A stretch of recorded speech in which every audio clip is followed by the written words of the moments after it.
बिस्मिल्लाहिर्रहमानिर्रहीम, अस्सलामुअलैकुम, good morning, welcome to सुबह सवेरे पाकिस्तान। मैं हूं हमजा तारक और मैं हूं आपके साथ सैयदा इकरा बुखारी। और हमजा, वैसे मैं एक अपने नाज़रीन के साथ भी शेयर करेंगे बात कि ये जो लूडो है, क्योंकि आपने भी खेला होगा और हम तो अभी भी खेलते हैं, तो बहुत घरों में खेली जाती है, ये किस्मत का खेल है या फिर महारत का खेल है? अच्छा, ये फैसला मेरे से और व्यूअर्स से बेहतर जो है अब भारतीय हाईकोर्ट, मुंबई हाईकोर्ट करने जा रही है। वो कैसे? मतलब कि ये मसला जो तुम्हारे दिमाग में सवाल आया ना, अब ये सवाल एक और शख्स के भारतीय शहरी है उसके ज़हन में आया।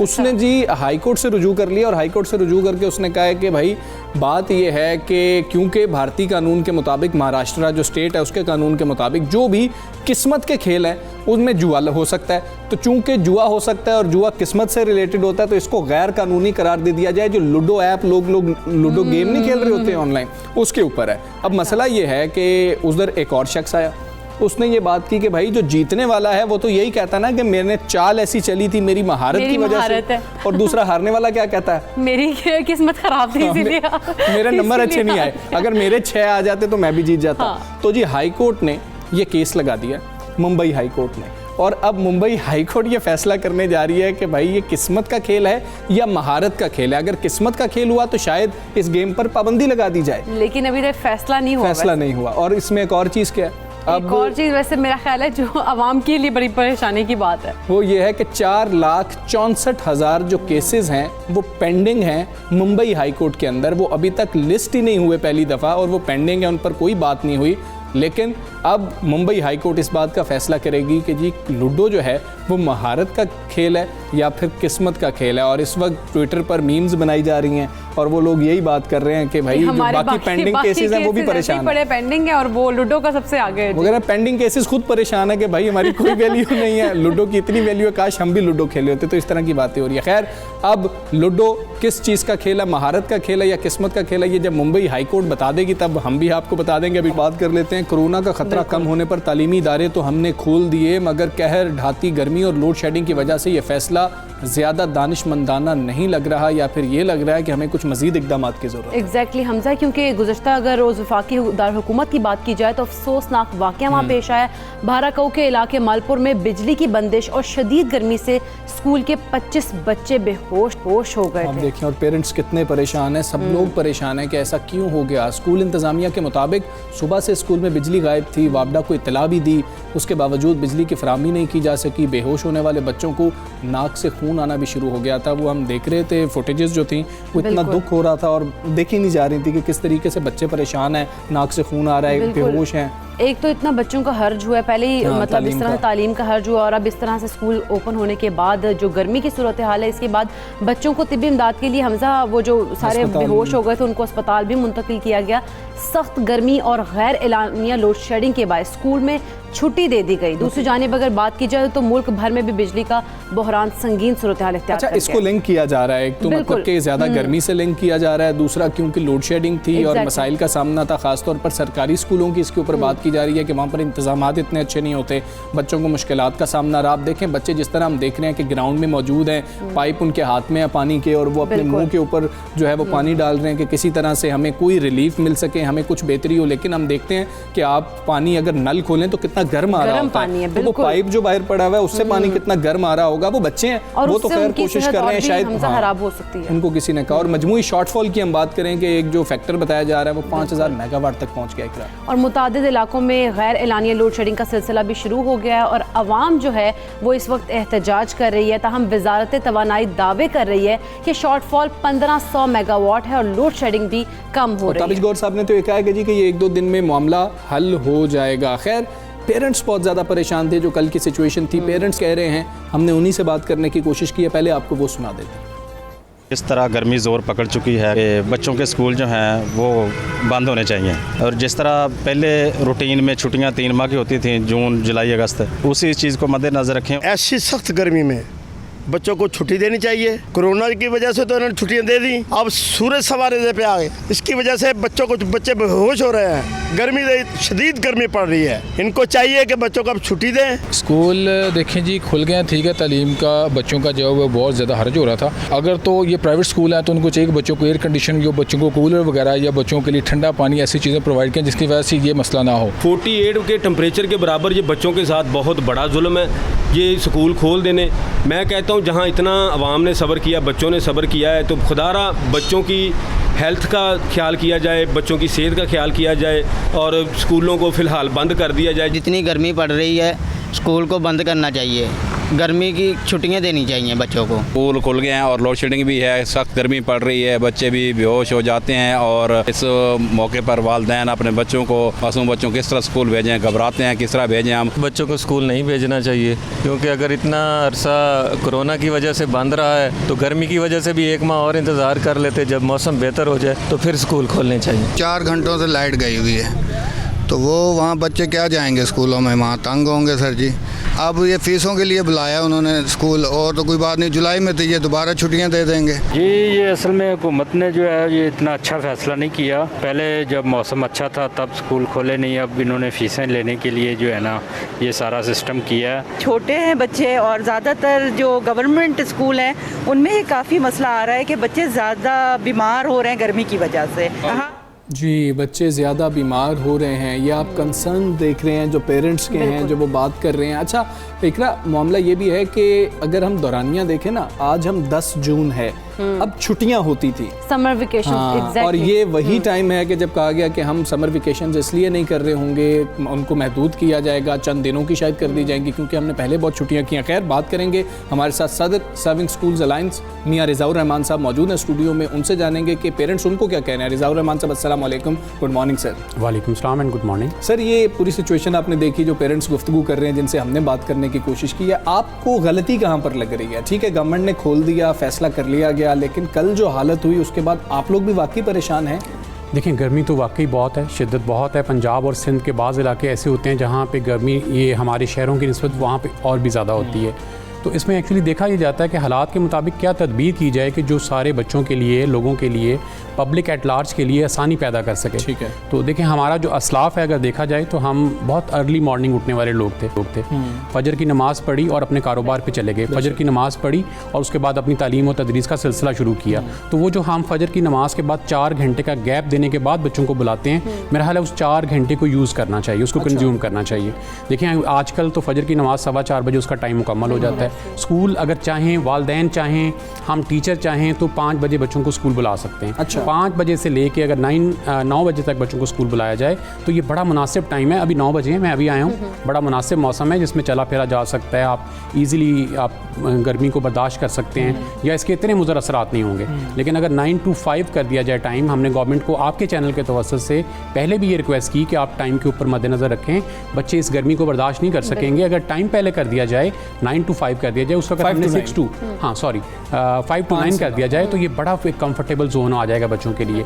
1.5 साल का 18 महीने में से बच्चों ने सिर्फ 3 इसको मैनेज करना पॉसिबल है सर? 5 से 9 ये भी बताइए। जी बिल्कुल पॉसिबल है सर। देखिए हम आदी नहीं है सुबह जल्दी उठने के, हम आदी नहीं है रात जल्दी सोने के, हम नमाज़ पढ़ने के आदी नहीं है। सिर्फ अगर आप अपनी टाइमिंग ठीक कर लें तो मैं समझता हूँ इस टाइमिंग ठीक करने के साथ आपकी ज़िंदगी के सारे मामला ठीक हो जाते हैं। आप सुबह उठते हैं, बहुत अर्ली नमाज़ पढ़ते हैं, आप वॉक कर सकते हैं, आप अपनी सेहत का ख्याल रख सकते हैं, फ्रेश ऑक्सीजन ले सकते हैं, बच्चों को स्कूल छोड़ने जा सकते हैं। आने के बाद आपके पास इतना मुनासिब टाइम होगा, आप घर के सारे काम निपटा सकते हैं। 9 बजे बच्चे वापस आते हैं, बच्चे आके रेस्ट कर सकते हैं, वो अपनी दूसरी एक्टिविटीज़ कर सकते हैं, वो वर्जिश कर सकते हैं, वो स्पोर्ट्स कर सकते हैं और बहुत सारी एक्टिविटीज़ कर सकते हैं जो पहले नहीं कर पाते हैं। और ये जो हमें आजकल बच्चे हमारा स्क्रीन टाइम बहुत ज़्यादा ले रहे हैं, ये फौरी तौर पर कट डाउन हो जाता है क्योंकि रात को तो उन्होंने 8 फीसें लेने के लिए ये कर रहे हैं क्योंकि आपको फीसें चाहिए थी, आप 1 महीने बाद दोबारा से स्कूल बंद कर देंगे। एक मतलब कि वालिद की जानिब से ये भी आपने गुफ्तगू सुनी है कि उन्होंने ये बात कही है, खदशे का इजहार किया है। कितनी ये बात दुरुस्त है? क्योंकि जब बच्चे बीमार हो रहे होते हैं, बच्चे बेहोश हो रहे होते हैं तो पेरेंट्स को कुछ भी समझ नहीं आता, वो कहते हैं भाई 1 साल ज़ाया कर लेंगे लेकिन हम बच्चे को ऐसे नहीं देख सकते। देखिए फ़ीस तो हर साल आती है, जब से छुट्टियां चलती आ रही हैं स्कूल फ़ीस तो पे करनी पड़ती है। फ़ीस का तो मसला नहीं है, मसला है 18 महीने में से सिर्फ हमारे बच्चों ने 3 माह स्कूल ज्वाइन किया है, 3 माह पढ़ा है। बच्चों का जो लर्निंग लॉस हो चुका है उसको रिकवर कैसे किया जाए। अगर इस वक्त जो करंट जो आपने बताया पेरेंट्स ये कह रहे हैं, ये पेरेंट्स का माइंड पर्सपेक्टिव हो गया, बन गया, माइंड चेंज हो गया, माइंड पर्सपेक्टिव चेंज हो गया। इससे क्या जेन बन गया पेरेंट्स का कि बच्चे अगर नहीं पढ़ेंगे तो कोई बात नहीं, बच्चे अगर कोई हार्ड वर्क नहीं करेंगे कोई बात नहीं। देखिए हमारे दीन में तो हमें बड़ा सख्त चांद बनाया गया है। हमारे दीन में तो हमें हर वक्त हर मसले, हर मुश्किल, हर मसाइल के हल के लिए तैयार रहने के लिए कहा गया है। और हम अगर इन छोटे छोटे मसाइल से डरना घबराना शुरू हो जाएं और उसमें अपने आप को कह लें कि हर वक्त सेंसिटिविटी की दौर में चले जाए, तो मेरा ख्याल है ये हम अपने बच्चों को पैम्पर्ड चाइल्ड बना देंगे या बहुत ज़्यादा सिक्योर करने के चक्करों में हम उनको वो नहीं दे सकेंगे जो उनको होना चाहिए था। तो हमारे वालिदैन तो आजकल ये फिक्र करना शुरू हो गए हैं कि बच्चों को सहूलतें दें, बजाय इसके कि उनको कोई एक्सपर्टी दें, कोई तरबियत दें, कोई तालीम दें। परिंदे अपने बच्चों को घर बना के नहीं देते हैं, उड़ने का फ़न सिखाते हैं। हमारा काम भी यही है कि हम बच्चों को फ़न सिखाएं, ज़िंदगी कैसे गुजारनी है। मुश्किल है, धूप है, बारिश है, सर्दी है, सब हालात में हमने चलना है। लेकिन सर जिस तरह से अब देखा जाए गर्मी भी है, इतनी शिद्दत से गर्मी पड़ रही है कि बच्चे बीमार हो रहे हैं, तो स्कूल्स में क्या उनको फैसिलिटीज़ प्रोवाइड कर रहे हैं उनको ठंडा पानी पीने के लिए? और जिस तरह लोड शेडिंग का मसला भी कह रहे हैं कि बहुत ज़्यादा, तो प्राइवेट स्कूल्स में तो इस तरह के थोड़े मसले नहीं होते। गवर्नमेंट स्कूल की बात की जाए तो वहाँ पर तो इस तरह के मसाइल वगैरह हैं जो बच्चों को फेस करना पड़ रहे हैं। जी you are right, you are absolutely right. Actually देखें अभी तो स्ट्रेंथ ऑलरेडी 50% आ रही है। जिस क्लास में पहले 25 बच्चे बैठते थे वहाँ 12 बैठ रहे हैं। सफोकेशन का तो सवाल ही पैदा नहीं होता। गर्मी का भी अगर फ़ैन चल रहा है तो बच्चे 12 बच्चे एक कमरे में आराम से बैठ के अपना पढ़ाई का कर सकते हैं। प्राइवेट स्कूल्स कोशिश यही करता है कि अपनी तमाम फैसिलिटेशन को पूरा करे। प्राइवेट स्कूल तो कंपटीशन बेस्ड है। प्राइवेट स्कूल तो फैसिलिटी देगा तो पेरेंट्स अट्रैक्ट होंगे, बच्चे वहाँ आना चाहेंगे। प्राइवेट स्कूल तो कंपनसेट करेगा तो पेरेंट्स उसके पास आएंगे। मसला गवर्नमेंट स्कूल का है। ये जो सामने आपके मसला है ये भी गवर्नमेंट स्कूल की तरफ से आया है। गवर्नमेंट स्कूल्स में तो बहुत सारी मिसिंग फैसिलिटीज़ हैं। गवर्नमेंट स्कूल में तो बहुत सारे मसाइल और भी हैं, पीने का पानी नहीं है, पंखा नहीं है, कमरे नहीं है। हमें जामे पॉलिसी बनानी होती है तो दोनों सेक्टर्स को साथ लेके चलना पड़ रहा होता है। अब देखिए गवर्नमेंट को आपने तजवीज़ दी, हमारे प्रोग्राम में भी आपने कहा था कि चलें ज़्यादा नहीं कर सकते तो 6 से 11 कर दें। आपने पिछली बार ये बात की थी। आपका एक अलायंस है, हम उसके आप जो हैं सदर भी हैं। आप लोगों ने कोई ज़ाती तौर पे फैसला किया कि जी कि हमारे साथ जो सैकड़ों स्कूल वाबस्ता हैं हम उनका टाइम चेंज कर लेते हैं, शायद गवर्नमेंट उसी को फॉलो कर ले? देखिए सर्विंग स्कूल एसोसिएशन ने कल ही अनाउंस कर दिया था कि हम अपना टाइम चेंज कर रहे हैं, हमें ये टाइम सूट नहीं कर रहा। हमने कल 6:30 बजे से 10:50 के दरमियान अपने टाइम को कंक्लूड कर लिया। आज यानी कि जो आज पहला दिन है हमारा, आज पहला 6:30 बजे लग गए। सर ये देखिए ये प्रैक्टिकल करके दिखाया है हमने। और हो सकता है आप देखें सुबह आजकल 5 बजे तकरीबन इतना अच्छी रोशनी होती है। हमें तो डे लाइट कंज्यूम करनी चाहिए, हमें तो डे लाइट सेविंग करनी चाहिए। इसमें मैं एक और बात छोटी सी अर्ज करना चाहता हूँ। देखें जब हमारे यहाँ इलेक्ट्रिसिटी का प्रॉब्लम होता है तो शॉपकीपर्स को कहा जाता है, ट्रेडर्स को कहा जाता है कि आप दुकान 8 बजे खोलें और शाम को 6 बजे बंद करें। शॉपकीपिंग, ट्रेडिंग, बिजनेस ये बहुत अच्छी फील्ड है, लेकिन एजुकेशन उससे कम नहीं है। आप एजुकेशन के लिए थोड़ा सा कॉन्सेंट्रेट कर लें, एजुकेशन पर थोड़ा सा फोकस कर लें। ये बच्चे हैं, इनको पढ़ाना भी है, इनको सिर्फ ये नहीं हमने आराम देके बजट आ रहा है। आपसे कोई तजावीज़ ली गई है बजट के ऊपर? हम देख रहे हैं कि बिजनेस कम्युनिटी से अगर हम चैम्बर ऑफ कॉमर्स की भी बात करें, लाहौर चैम्बर ऑफ कॉमर्स की, उनसे भी तजावीज़ ली गई हैं। तो जब एजुकेशन की बात हो रही है, बहुत अहम चीज़ है, आप लोगों से तजावीज़ ली गई हैं? वैसे तो वज़ीर आज़म साहब आप लोगों की बात सुन रहे हैं, उसके ऊपर अब अमल भी हो रहा है। देखें ये हिस्ट्री में पहली दफ़ा हुआ है कि चैम्बर की भी ग्रास रूट से उनसे मुशावरत की गई है। जितनी कमेटियाँ बिजनेस के रिफॉर्म्स पे बनी हैं उसमें चैम्बर के मेंबरान शामिल हैं। ये हिस्ट्री में पहली दफ़ा हुआ है। ये जितनी एडवाइजरी बोर्ड चैम्बर ने बनाया है ये पहले प्राइम मिनिस्टर को मिला है, ये सदर पाकिस्तान को मिला है, ये सेनेट के चेयरमैन को मिला है, ये काबीना को मिला है, ये वजारतों को मिला है और उनके साथ डिपार्टमेंट्स को मिला है। और जामे पॉलिसी बना के दी गई है। इकॉनमी कितनी अच्छी फोकस्ड है और इंशाल्लाह पाकिस्तान की इकॉनमी इन तमाम मामलों को लेते हुए बहुत तेज़ी से ग्रो करेगी। ठीक है। सिर्फ रिक्वेस्ट ये है कि तालीम भी बड़ी ज़रूरी है। आप तालीम में एजुकेशनिस्ट को भी कहीं डालें। आप हमसे पूछें तो सही मसाइल के हैं। क्या ये हल नहीं था कि 5 बजे से सुबह 9 बजे तक स्कूल लगा दिया जाता और बच्चों की सेहत ख़राब ना होने देते? क्या बच्चों की तालीम को लगातार मतवातर चलने नहीं दिया जा सकता था? सिर्फ कंसल्ट नहीं किया जाता। सिर्फ जो लोग यहाँ पे हमारे यहाँ पे इसके सरदार हैं, लीडर्स हैं या जो भी इसके ऊपर वजारतों में बैठे हुए हैं उनको इसकी परसेप्शन क्लियर नहीं है, उनको उनके माइंड क्लियर नहीं है इसके बारे में। अच्छा बिल्कुल ठीक है। इसमें मेरी गुजारिश ये है कि आप हमें भी मौका दें, हम आपको जो सजेशंस देंगे इस कौम के फ़ायदे के लिए देंगे, बच्चों के फ़ायदे के लिए देंगे, वालिदैन के फ़ायदे के लिए देंगे, पाकिस्तान के लिए देंगे। तजावीज़ है रिज़वाउर रहमान साहब, बहुत शुक्रिया आप आए, आपने अपनी तजावीज़ दी और बड़ी अच्छी बात है कि हमने इम्प्लीमेंट करके दिखाया। आज से जो सर्विंग स्कूल अलायंस है 6:30 बजे से लेकर 10:50 तक स्कूल खोला गया है, इसी चीज़ को देखते हुए कि गर्मी भी बहुत ज़्यादा है और अगर लोड शेडिंग के भी कहीं पर मसाइल हैं तो उनको भी देखा जा सके और बच्चों को जल्दी घर भेजा जा सके। बिल्कुल हमजा, लेकिन इस सारी सूरत हाल में गवर्नमेंट ने तो इसी वजह से स्कूल्स को खोला दोबारा से क्योंकि कोरोना वायरस बढ़ रहा था, लेकिन अब क्योंकि कमी हुई है केसेस में तो फिर इसलिए बच्चों की पढ़ाई का सिलसिला जो दोबारा दोबारा से कंटिन्यू की है। लेकिन कोरोना वायरस के खिलाफ अगर बात की जाए, जंग में पाकिस्तान की कामयाबियों का सिलसिला जारी है।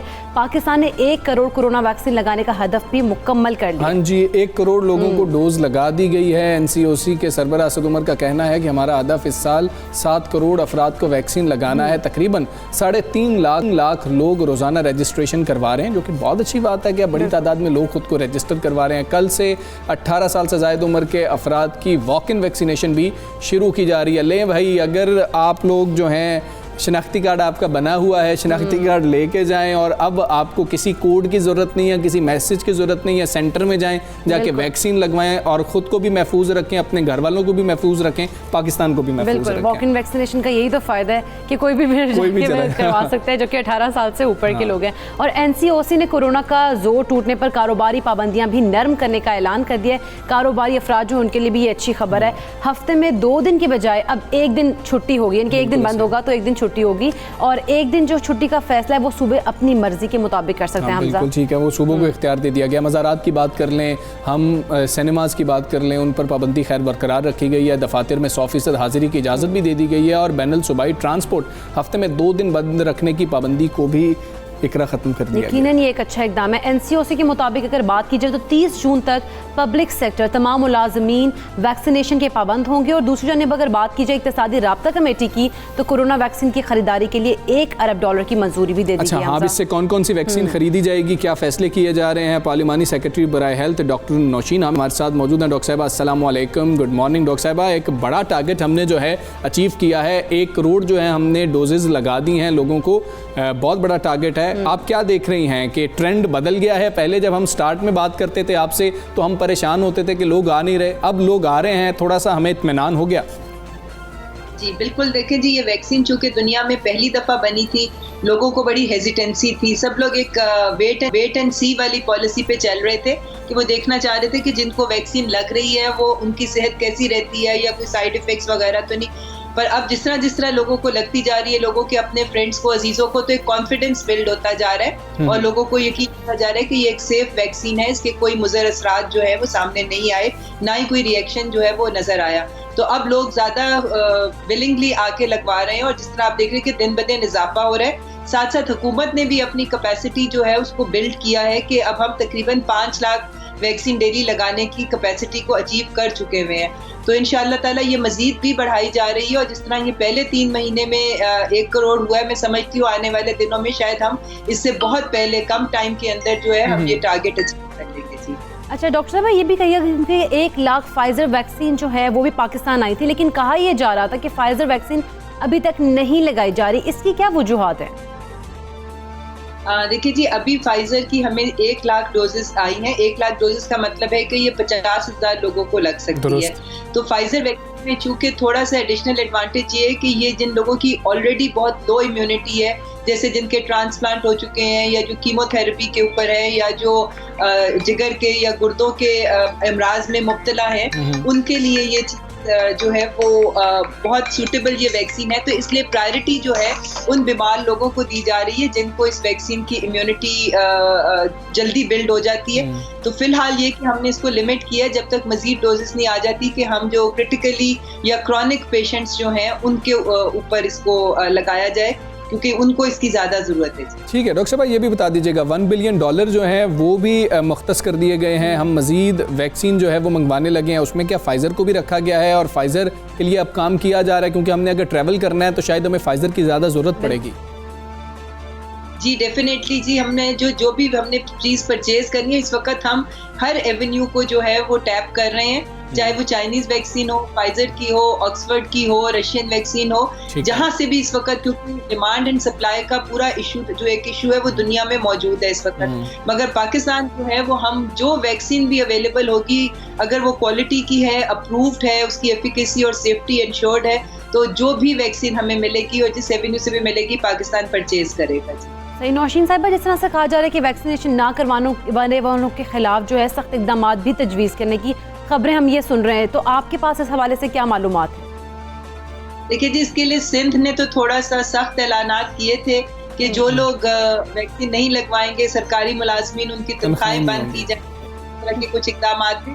मगर जनरली मैं समझती हूँ कि हुकूमत जो है वो ज़ाहिर है इसको इन्फोर्स तो करेगी कि वैक्सीन जो है वो हमने 7 करोड़ का जो हदफ अचीव करना है, उसके लिए इंशाल्लाह ताला हुकूमत का अगले इक़दाम यही है कि हम खुद लोगों तक पहुँचे।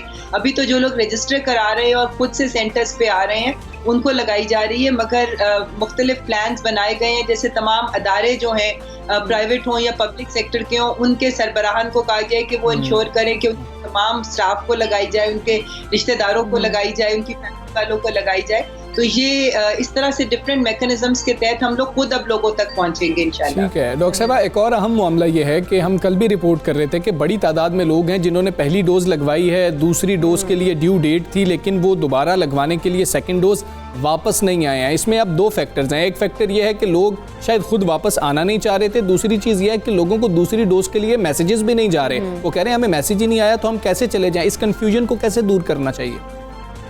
जी बिल्कुल, ये थोड़े से केसेस जो इस तरह के हैं वो हमारे पास आए हैं, जो कि सेकंड तो उनको चूँकि उनके कॉन्टैक्ट नंबर्स वगैरह हैं उनको अप्रोच किया जा रहा है, उनको मैसेजेस भेजे जाते हैं, 2-2 3-3 दफ़ा भी मैसेज जा रहा है। अब इसमें कुछ लोगों को शायद ये गलतफहमी थी कि जी ये पहली एक ही डोज काफ़ी थी, और कुछ शायद किसी और वजह से भी तो ये कोशिश की जा रही है कि उन तक हम लोग खुद पहुँचें और उन लोगों को वापस सेंटर पे लेकर आए दूसरी डोज लगाने के लिए, क्योंकि आपके तवस्सुत से ही मैं ये बताना चाहूँगी कि अगर पहली डोज के बाद दूसरी नहीं लगाएंगे तो पहली भी इफेक्टिव नहीं होगी। दुरुस्त बात है। डॉक्टर साहब बहुत शुक्रिया आपका। सुबह सवेरे पाकिस्तान आप बात कर रही थी, और इकरा बात यही है कि लोगों ने पहली डोज लगवाई और दूसरी डोज लगवाने के लिए वो गए ही नहीं है। जिस तरह से हम बात कर रहे थे, अगर आपने कैंसिनो बायो लगाई है आपको दूसरी डोज की जरूरत ही नहीं है, आपने एक डोज ही लगवानी है। लेकिन अगर आपने साइनोफार्म लगाई है तो 22वें दिन जाके आपने दूसरी डोज लगवानी है, और अगर आपको नहीं भी मैसेज आ रहा आपने जाना है और दूसरी डोज लगवानी है, क्योंकि हुकूमत ये बता रही है कि जब पहली डोज लगाई जाती है उस शख्स की दूसरी डोज पहले ही रख दी जाती है